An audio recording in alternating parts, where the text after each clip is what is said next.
Why does this op feel like a setup?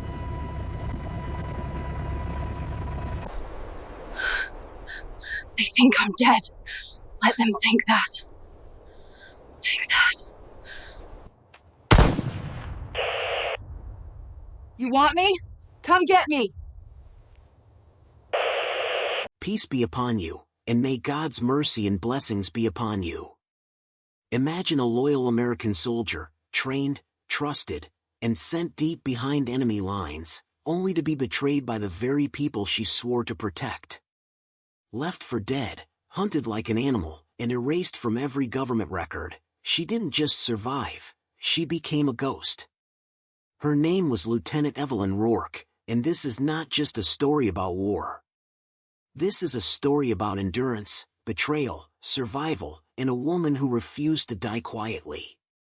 Lieutenant Evelyn Rourke and her two teammates board a Black Hawk under cover of night. The coordinates lead them to a village that doesn't exist on any official map. Tension brews in her eyes. Something feels wrong. Very wrong. But orders are orders. The mission is a trap. Evelyn watches her teammates fall one by one in a hail of bullets. She escapes, barely, only to plunge into a ravine with a shattered leg and blood pouring from her head. Above her, enemy boots search for her corpse. Evelyn is saved by a local woman named Halima, who hides her in plain sight by disguising her as a pregnant refugee. Covered in hijab, with a fake belly under her gown, she slips past death dozens of times, hunted by the enemy, yet invisible to their eyes. From hunted to hunter, Evelyn leads a desperate defense at a refugee camp, exposing a massive global conspiracy in the process. "You want me," she says into a stolen radio. "Come get me." Now it's your turn, friends. Comment below and tell us from which city and country you're watching this story. Let us know your thoughts and where you're tuning in from. We'd love to hear from viewers all over the world. Which part hit you hardest? Which moment gave you chills? And before we begin this full journey, subscribe so you never miss stories like this. Like if this teaser made your heart race. Share to someone who needs to see what true survival looks like. Let's begin the story. Lieutenant Evelyn Rourke adjusted the strap of her night vision goggles as the helicopter's blades cut through the heavy darkness like a relentless metronome. The cabin was thick with tension, the kind that didn't come from fear, but from the knowledge that something was off. Across from her sat Sergeant Caleb Vaughn, his broad shoulders hunched forward as he checked his rifle for the third time, each click of the bolt echoing louder than it should. Corporal Riley Mendoza peered out the side window, her eyes scanning the jagged terrain below, her usually sharp face unreadable in the green glow. They were heading deeper into hostile territory than any of them had ever gone, further than any mission should legally allow. 2 minutes out, crackled the pilot's voice over their headsets. Evelyn's stomach churned, not from the drop in altitude, but from instinct. The mission was wrong. It had been wrong from the start.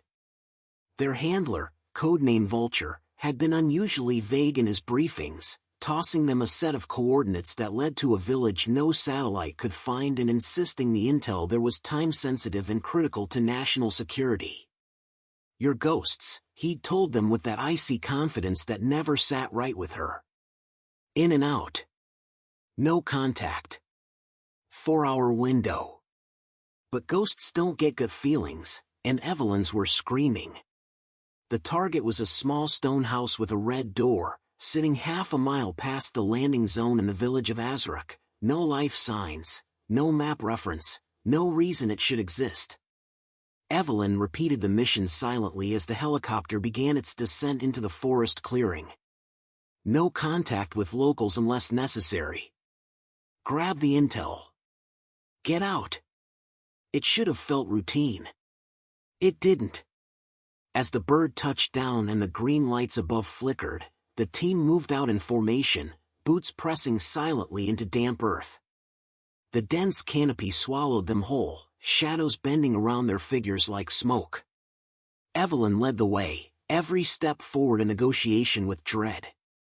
Her fingers brushed over the trigger guard of her rifle, her ears tuned to every crack of branch, every gust of wind. When they reached the edge of Azrak, Evelyn raised her fist. Halt! Silence. No dogs barking. No flickering lights in windows. No movement. No sound. Vulture, this is Echo Lead, she whispered into the comms. Village appears abandoned. Requesting permission to abort. Only static answered for several seconds before the cold voice returned. Negative, Echo. Intel is mission critical. Proceed. Evelyn stared at the stone houses, their frames too still, their windows too dark. She knew then, deep in her marrow, that they weren't walking into a ghost village. They were walking into a trap. Evelyn didn't need more confirmation than the silence that swallowed the village of Azrak like a tomb. She gave a slow hand signal, and the team crept forward in staggered formation, Vaughn taking point, Mendoza covering the rear, and Evelyn scanning rooftops and alleys like a hawk. The village was too clean. No trash in the alleys, no tools left outside, no signs of sudden flight. It wasn't abandoned, it was prepared. The red door at the far end of the main street stood out like blood against the dull stone. Just as Vulture described. A little too exactly. Evelyn crouched behind a rain barrel, her eyes narrowing.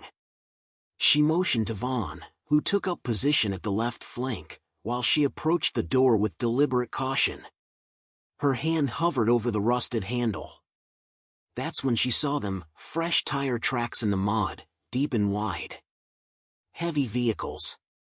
Recent. Vulture, this is Echo Lead. We've got fresh vehicle imprints. I don't like this. But the radio returned nothing but static. Then, at last, his voice, cold, insistent. Proceed to target. Confirm package. That was the last thing she'd ever hear from him. A heartbeat later, the red door exploded inward in a hail of bullets. Muzzle flashes lit up every window. Vaughn jerked backward, his body twitching as dark red spread across his vest. Mendoza screamed, her voice drowned by the storm of gunfire. Evelyn threw herself left as rounds splintered the doorframe, diving behind a low wall as chunks of stone exploded above her. It's a trap, she shouted into the mic, but Vulture's channel was dead. The team was compromised. Her instincts had been right. Above the chaos, she could hear voices, some shouting in the local dialect, but others. American. The woman, get the woman. Vulture wants proof she's dead. The betrayal hit harder than the bullets. They'd been sold out. But why? And to who? A grenade bounced into view and landed 3 feet from her. No time to think. Evelyn launched herself over the low wall and ran, her feet pounding the dirt. The blast lifted her off the ground, sending her crashing through dry branches as pain exploded through her side. She hit something hard, rock, maybe. Her vision blurred. Then darkness. When she came to, her left leg was bent at an angle no human limb should take. Her ears rang. Voices drifted from above the ravine. Check down there. Flashlights swept over her motionless body. Evelyn bit her tongue to keep from crying out. Just rocks and trees. If she fell, she's dead. One voice barked. Another, colder, Vulture wants confirmation. All 3 bodies. They found Vaughn and Mendoza. Evelyn played dead, blood pooling from a gash on her head. The lights moved on. The boots disappeared. And she was alone. Broken. Hunted. Forgotten by the country she had sworn to serve. But she wasn't dead. Not yet. And Vulture had just made the biggest mistake of his life. He assumed Evelyn Rourke wouldn't crawl out of hell to make him pay. But as dawn began to claw its way through the branches above, painting the jagged skyline with a dull orange haze, Evelyn was already dragging herself deeper into the ravine, her breath coming in short, controlled gasps. Every inch she moved sent lightning bolts of pain through her shattered femur, and the sharp sting of open wounds on her scalp and hands reminded her with every motion that her body was failing. But her mind was alive with one singular purpose. Survive. Not out of vengeance. Not yet. But because dying now would mean Vulture wins. It would mean Vaughn and Mendoza's deaths were pointless. It would mean the truth dies with her. She found a narrow crevice behind a curtain of hanging vines and wedged herself inside, wrapping her body in dry foliage to mask her heat signature. She didn't sleep. She waited. And just as expected, the hunt began. She heard the boots first, precise, deliberate. 6, maybe 7 men. Then came the low voices in both Arabic and English. Special ops, not militia. Professional kill team. Grid 7 clear, one voice reported over radio. Moving to 8. Evelyn closed her eyes, controlling her breathing, listening for the voice she knew would come. Then it hit, metallic, crisp, and unmistakable. This is command. Copy. Keep searching. Bounties doubled for proof of death, Vulture's voice snarled across the comms. $20,000 to the one who brings her dog tags. Evelyn's pulse didn't spike. Her breathing didn't change. But something in her chest clicked into place. They weren't searching for a missing soldier. They were hunting her like prey. And the worst part? They were good at it.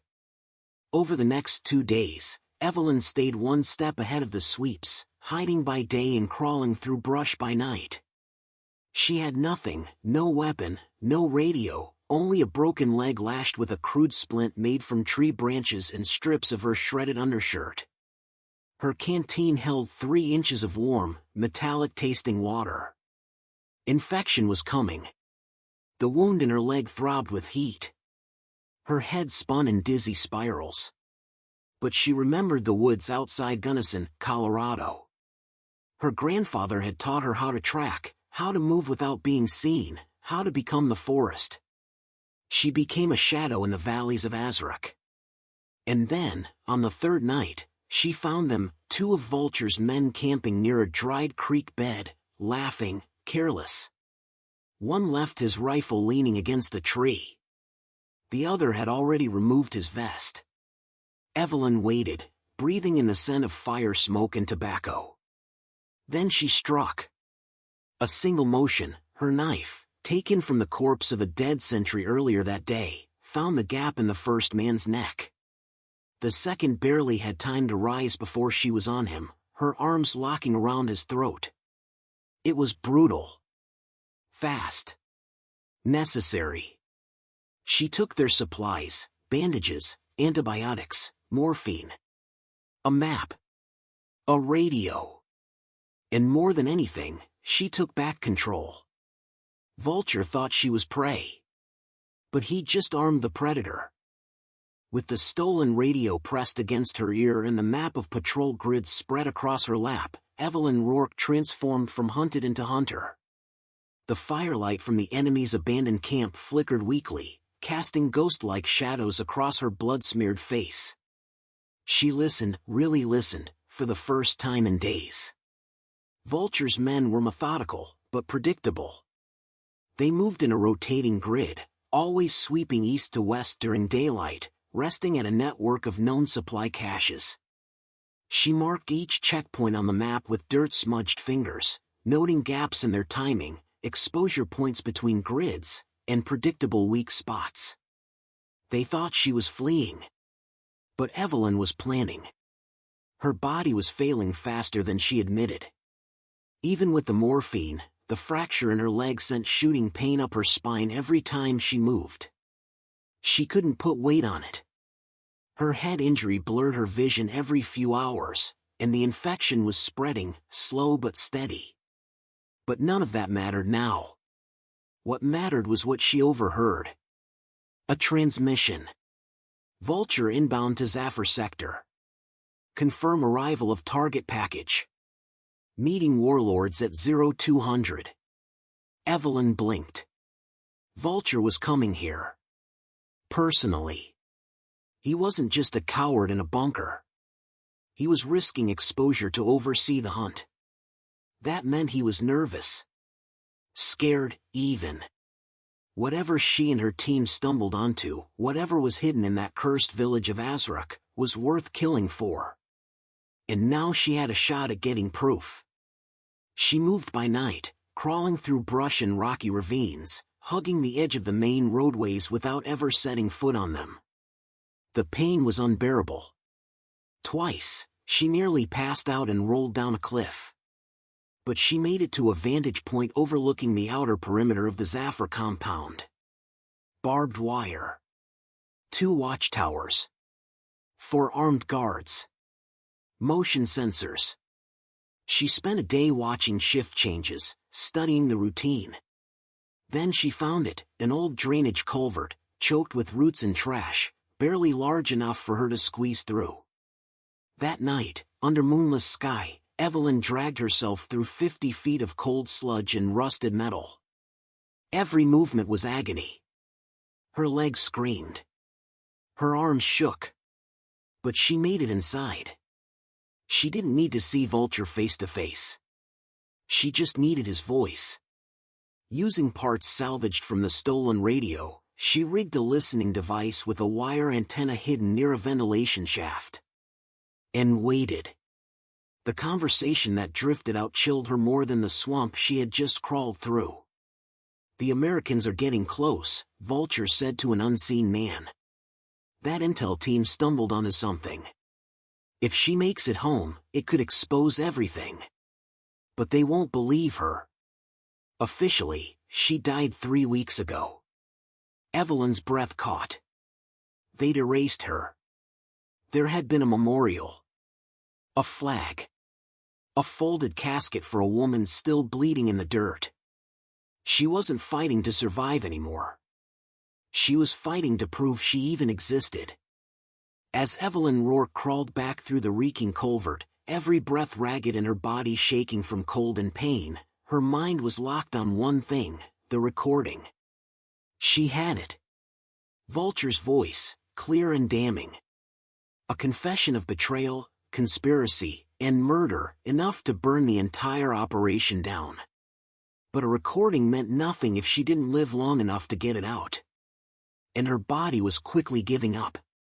Fever had settled deep in her bones. Her vision blurred at the edges like wet paper. The wound on her leg had turned dark, the skin hot and pulsing, sticky with infection. The morphine dulled the agony but sharpened the hallucinations. She saw Vaughn's face in the trees. Heard Mendoza whispering her name in the wind. She stumbled, literally, into salvation. She collapsed in the courtyard of what she thought was another abandoned outpost, only to find herself face to face with a barrel of an old AK-47. Behind it stood a woman with midnight eyes and steady hands. "American," the woman said flatly, not asking. Evelyn's lips parted, but no words came. The world tilted. Darkness rushed in. She woke in a small stone room with peeling walls, lying on a woven mat. Her leg had been splinted properly. The wound cleaned. The fever breaking. The woman was there, watching her. "You are the ghost they hunt," she said simply. Her name was Halima Farhan. 50 years old. Hard face, soft eyes. Her son, Zaid, had been executed by Vulture's men for refusing to join their militia. "I don't want bounty," Halima said, changing Evelyn's bandage with careful fingers. "I want him to burn." Over the next 3 days, Halima fed her broth, treated her wounds, and gave her a new reason to live. There was a network, a real one. An underground railroad, not for slaves, but for journalists, medics, and soldiers trapped behind enemy lines. Halima was one of the keepers. "But you cannot move a soldier anymore," she warned. Your face is known. Your photo on every checkpoint wall. Evelyn blinks slowly. Then I disappear. Halima nodded and pulled out a box. Inside, black hair dye, dark tone makeup, and a fake pregnancy belly. You are Fatima now. Refugee woman. Fleeing your violent husband. You are scared, tired, silent. They dyed her hair, darkened her skin, taught her to walk with a limp that mirrored her injury. Evelyn, now Fatima, practiced moving like a woman 8 months pregnant. And when Vulture's men raided the district the next morning, they walked right past the weeping woman on the plastic stool, ignored the tears, ignored the trembling hands cradling a fake belly. She had vanished. And now, the ghost would walk among the living. Evelyn, no, Fatima, kept her head down as she limped through the narrow alleys of Camara's eastern district, her belly protruding, her hijab tight, her silence convincing. Halima walked beside her, playing the role of scolding aunt, chastising her in sharp dialectal bursts that would draw suspicion away from them. The charade worked. Soldiers at checkpoints barely looked up. In the souk, a group of militia walked right past them, too busy laughing at a radio broadcast to notice the pregnant woman dragging her feet behind a weathered matron. But it wasn't just acting, it was transformation. Evelyn had trained for black ops, deep cover, and psychological insertion, but this was survival theater. Halima's underground network was far more sophisticated than she expected. From the outside, they looked like midwives, tea sellers, brothel owners, and taxi drivers. But beneath the facade, they moved intelligence, smuggled medicine, extracted people. Their methods were unconventional. Safe houses were sometimes bakeries, sometimes morgues, sometimes schools. No pattern, Halima explained one night. Pattern is death. Evelyn found herself in places she would have never imagined in a military op, teaching children English at a refugee school one day, hiding inside a coffin the next. At one safe house disguised as a back alley salon, she was told to sit silently in a corner while a lieutenant from Vulture's network did a surprise inspection. Her heart thundered so loud she was sure it would give her away, but her disguise held. New girl? The lieutenant asked. The madam, a sharp-eyed woman named Nadira Al-Hassan, didn't flinch. My niece, she replied coolly. Pregnant. Useless until baby drops. The man grunted and moved on. Each checkpoint was a gamble. Each night brought rumors, one network runner caught, another safe house burned. And yet they kept moving. One evening, while waiting in the back of a butcher's stall posing as a customer's mute sister, Evelyn overheard something that made her blood run cold. A planned offensive. Not just on her, but on 3 refugee camps and a UN outpost. Vulture was using the hunt for her to mask a massive military cleansing operation. She turned to Halima that night, her voice hoarse. We have to warn them. Halima's eyes darkened. Then we don't run anymore. And Evelyn, ghost, soldier, stranger in her own skin, nodded. She wasn't hiding anymore. It was time to fight. Halima said nothing for a long time after Evelyn made that declaration. The older woman simply sat down on the wooden bench beneath the cracked window, her hands wrapped around a chipped ceramic cup of lukewarm tea. The silence wasn't resistance, it was calculation. Halima wasn't the kind of woman who threw herself into flames unless she knew where every ember would fall. If we fight, she finally said, we fight smart. No guns unless we must. Information is louder than bullets. Evelyn nodded. She still walked with a limp, her leg healing slow but steady, but her mind was clear. For the first time since Azrak, she had allies. She wasn't alone anymore. The underground network came alive in a way she hadn't seen before.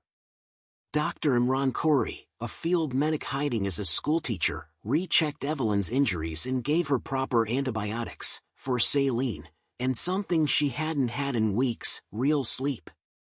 Tariq Salim, a taxi driver with a crooked smile and nerves of steel, ferried messages and supply drops hidden in his car's spare tire. There were even whispers of defectors from Vulture's forces, men sick of hunting a wounded woman for a paycheck. One of them passed a note into a bread delivery. They plan to strike the Harapan Timur camp within 72 hours. It will look like a rebel attack. Mass casualties. Blame her. Evelyn read it twice, the paper trembling in her hands. This wasn't about her anymore. It never was. The ghost had become a scapegoat. The offensive Vulture planned would wipe out over 800 civilians, families, doctors, aid workers. And it would all be blamed on a soldier who, according to official reports, was already dead. Evelyn looked around the safe house, at Halima cleaning a rifle that once belonged to her son, at Tariq stuffing cans into the false floor of his car, and at Dr. Corey organizing medical kits with shaking hands. "We fight," Evelyn said again, louder this time. "We don't wait for them to knock on our door. We knock first."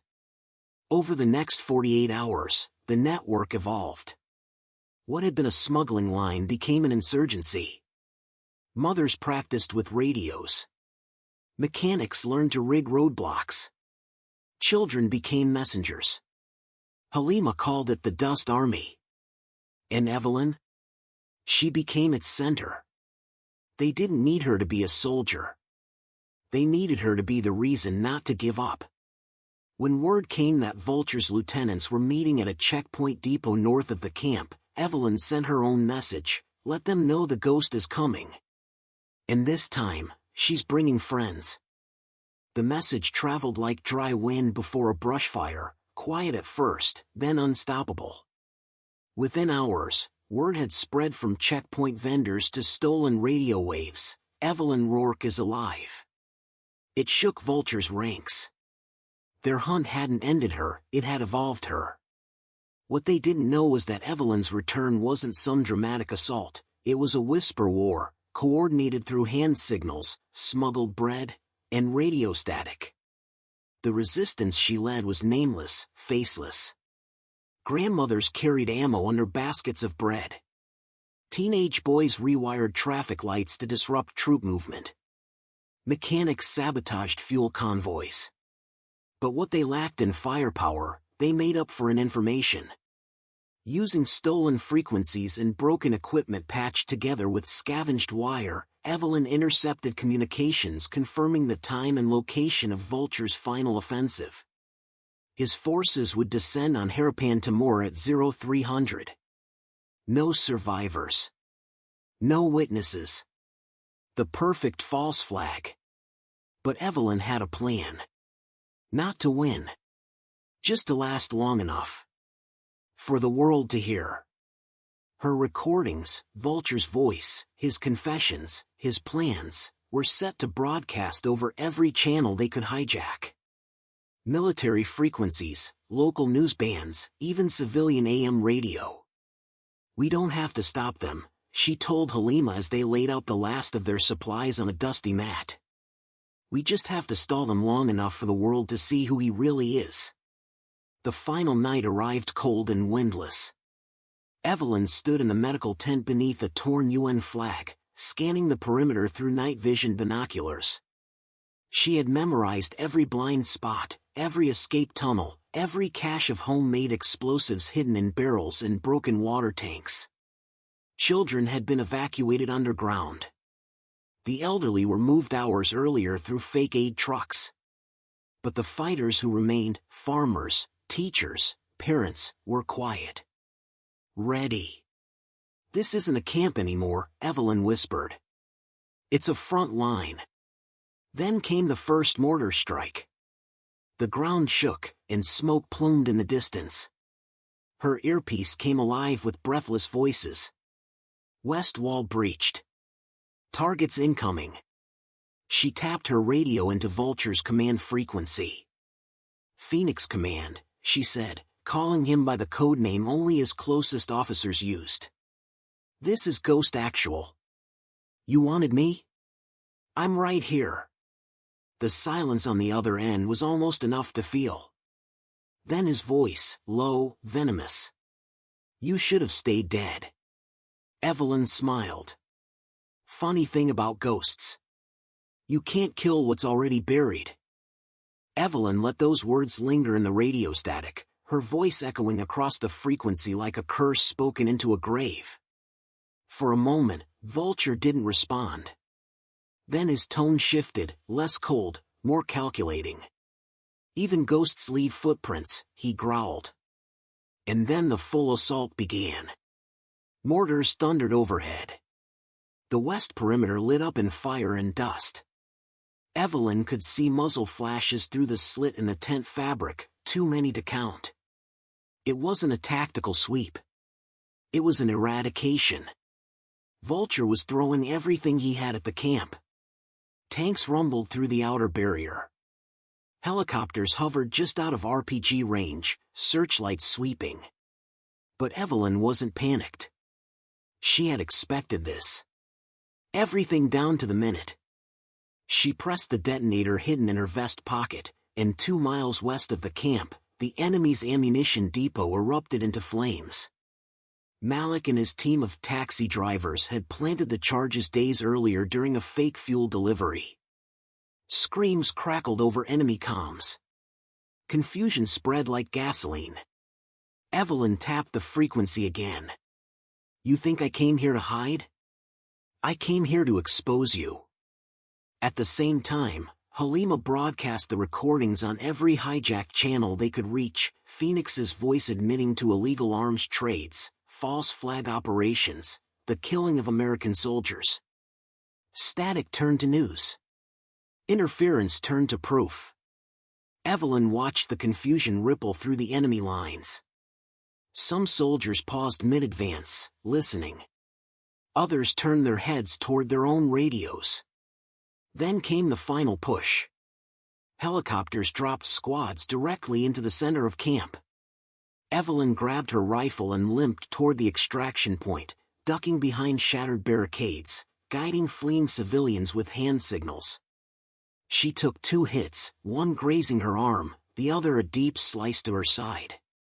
But she kept moving. Blood soaked her shirt. Her breath came in gasps. But she reached the hill overlooking the landing zone, just as the American helicopters roared into view, the stars and stripes on their tails gleaming under the moonlight. Behind her, she heard shouting, angry, close.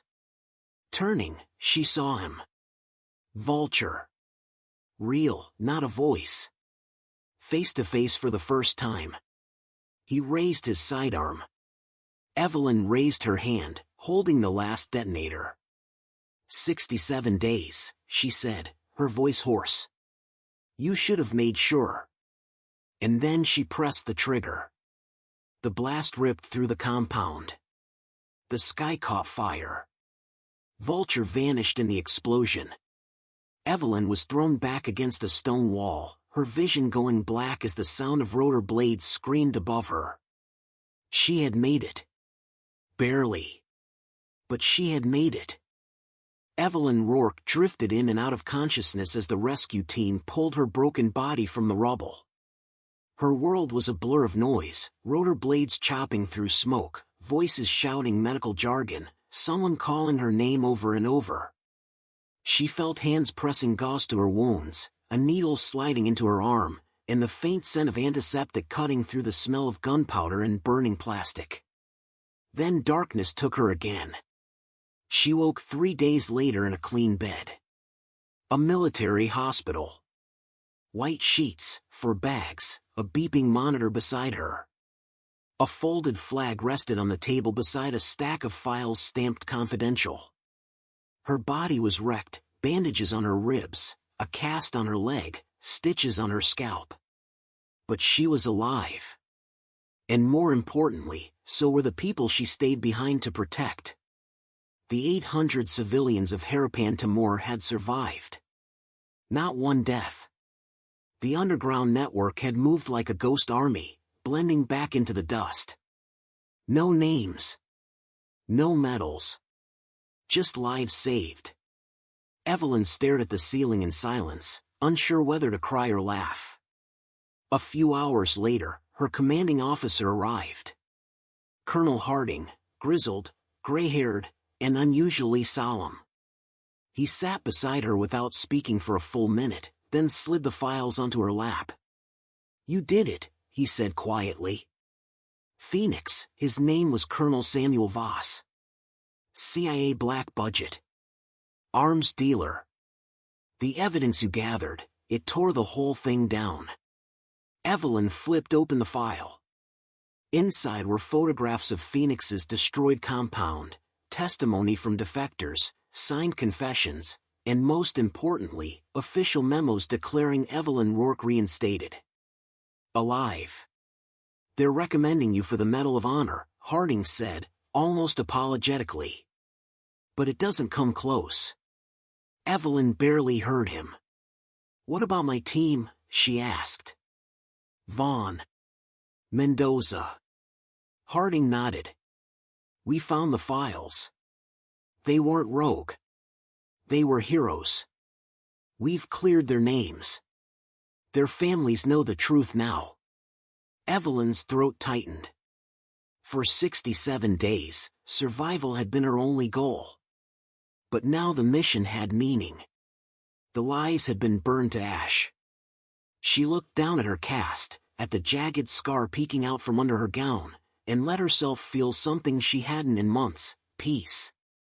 Not because the war was over, but because, for once, the truth had come home.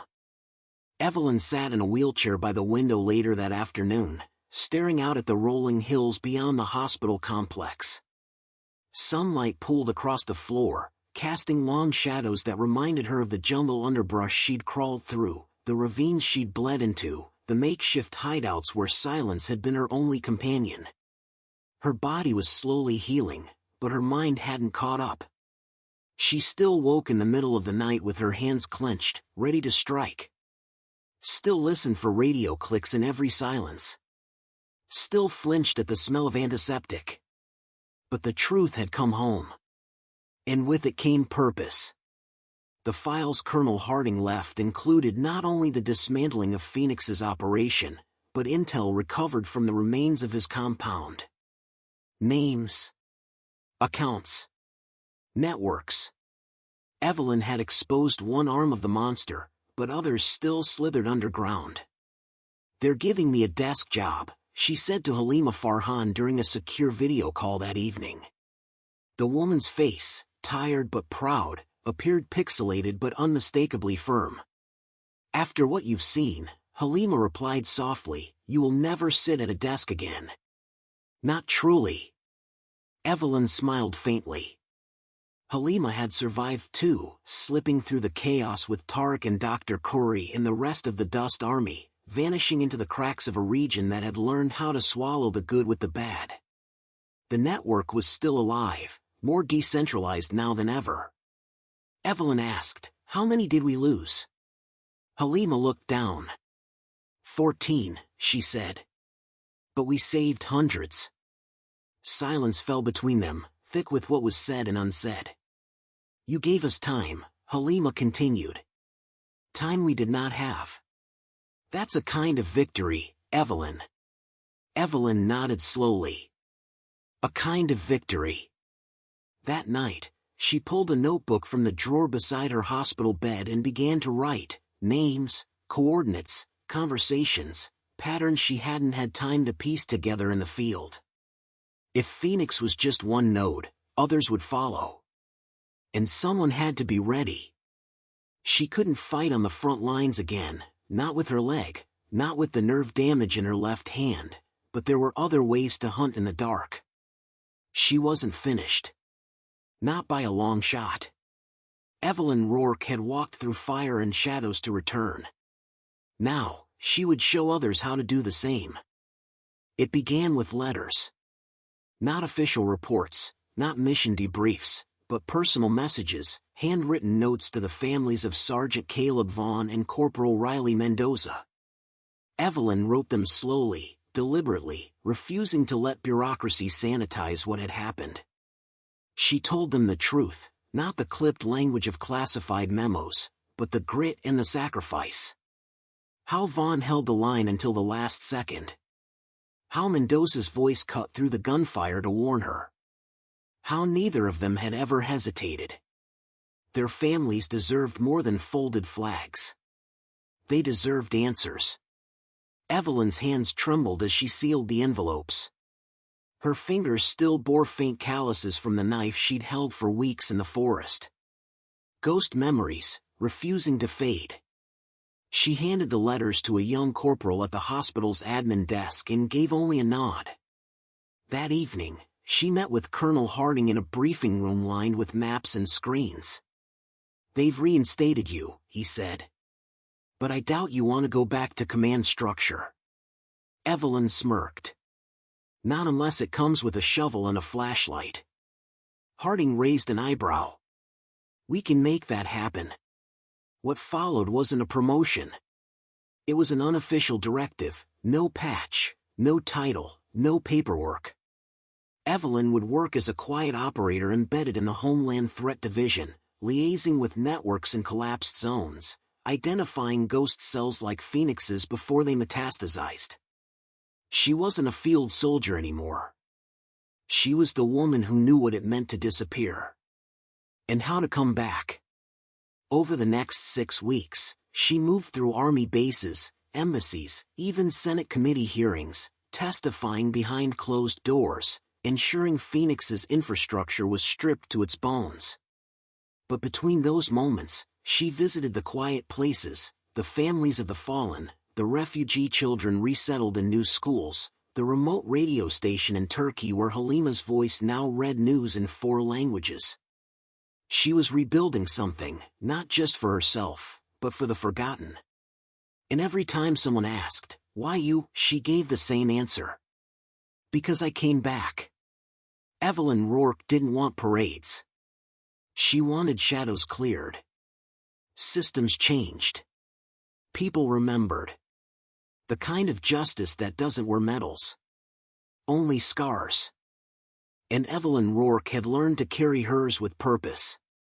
As spring broke across the eastern seaboard, she found herself standing alone at a hilltop cemetery overlooking rows of white headstones, clean, identical, eternal. A light breeze moved through the grass, and the scent of fresh-cut earth hung in the air. She stood before 2 markers. Sergeant Caleb Vaughn. Corporal Riley Mendoza. Beneath each name, new plaques had been added, felon service. Cleared with honor. Evelyn didn't speak. She placed a folded piece of paper at the base of each grave, copies of the letters she had written, now laminated and sealed. She didn't cry. She had done that already, in the dark, under rain, in pain. Now, there was only breath. And thanks. As she turned to leave, she caught sight of a child placing a flower a few rows down. A boy. Maybe 8. No uniform. No medals. Just a plastic toy soldier in one hand and a bundle of tulips in the other. Evelyn watched him for a moment, then looked up at the sky. The war had taken so much. But it hadn't won. That night, back in her small apartment near the Capitol, she sat by the window, a steaming cup of black coffee in her hand, watching city lights flicker like distant flares. Her leg ached in the cold. The kind of ache that doesn't scream, but reminds. Her hand trembled sometimes, especially when silence settled. But she welcomed it. Pain meant she was still here. Still breathing. Still moving. A folder lay open on her desk, new intel, new names, new whispers of the next storm brewing in another corner of the world. Her role would be different now. She would train others. Build safe lines. Pass on what the Dust Army had taught her, how to disappear when the system fails you, and how to come back louder than ever. She wasn't a hero. She was a reminder. That even the forgotten can rise. That even the hunted can teach others how to run. and as the steam rose from her cup into the dim light of her apartment, Evelyn Rourke leaned back, closed her eyes for just a moment, and smiled. Somewhere out there, another ghost would need a map. And Evelyn was still on watch. Dear friends, the story has come to an end. Thank you so much for watching from beginning to finish. We hope this story gave you something meaningful, something to reflect on, something to carry with you. The journey of Lieutenant Evelyn Rourke was more than just survival, it was a reminder that even in the darkest places, courage can still rise. Before we close this video, if you enjoyed stories like this, please don't forget to click like to support our work. Leave a comment and share your thoughts. Share this story with your friends and loved ones. And most importantly, subscribe to our channel so you never miss another powerful, emotional, and unforgettable story. Thank you once again. Peace be upon you, and may God's mercy and blessings be upon you.